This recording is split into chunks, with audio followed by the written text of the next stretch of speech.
नमस्कार मित्रांनो, P M किसान योजनेअंतर्गत सुमारे 20,000 कोटी रुपयाचा 17वा हप्ता येत्या 18 जून 2024 रोजी जारी करण्यात येणार आहे.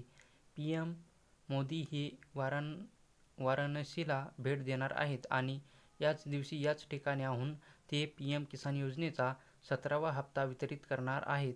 याबरोबरच 30,000 पेक्षा जास्त बचत गटात कृषी सखी म्हणून प्रमाणपत्रे प्रदान करणार आहेत.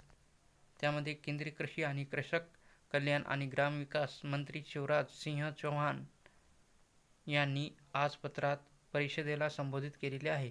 पंतप्रधान नरेंद्र मोदी यांच्या हस्ते पीएम किसान योजनेअंतर्गत सुमारे 20,000 कोटी रुपयाचा 17वा हप्ता जारी करण्यात आलेला असल्याची माहिती त्यांनी यावेळी दिलेली आहे.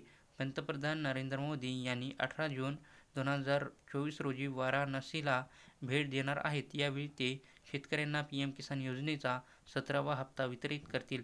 उत्तर प्रदेश सरकारच्या सहयोगाने केंद्रीय कृषी आणि कृषक कल्याण मंत्रालय हा कार्यक्रम आयोजित करण्यात आलेला आहे. किसान सन्मान निधी ही 24 फेब्रुवारी 2019 रोजी सर्व प्रकारची जमीन धारण करणाऱ्या शेतकऱ्याच्या आर्थिक गरजांची पूर्तता करण्यासाठी सुरू करण्यात आलेली केंद्रीय सरकारची योजना आहे. लाभार्थ्यांची नोंद आणि पडताळणी यामध्ये पूर्ण पारदर्शकता राखून भारत सरकारने आतापर्यंत या योजनेअंतर्गत देशभरातील 11 कोटींपेक्षा जास्त शेतकऱ्यांना 3.4 लाख कोटी रुपयाचे वितरण केलेले आहे. आता जारी केल्या जाणाऱ्या रकमेसह योजनेच्या प्रारंभापासून लाभार्थ्यांना हस्तांतरित केलेली एकूण रक्कम ही 3.24 लाख कोटी रुपयावर पोहोचलेली अशी मंत्री शिवराज सिंह चौहान यांनी माहिती दिलेली आहे. वाराणसी येथून 17व्या हप्त्याचे वितरण करणार आहेत. अनेक दिवसापासून पीएम किसान सन्मान निधी योजनेचा 17वा हप्ता कधी येणार याबाबत प्रश्न उपस्थित होत होते.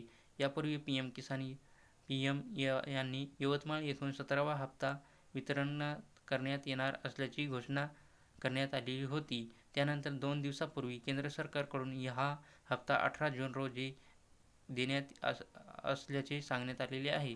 त्यानुसार पीएम किसान यांच्या हस्ते मंगळवारी 18 जून रोजी वाराणसी येथून 9.26 कोटी पेक्षा जास्त लाभार्थी शेतकऱ्यांना 20,000 कोटी रुपयापेक्षा अधिक रकमेचा 17वा हप्ता वितरित होणार आहे.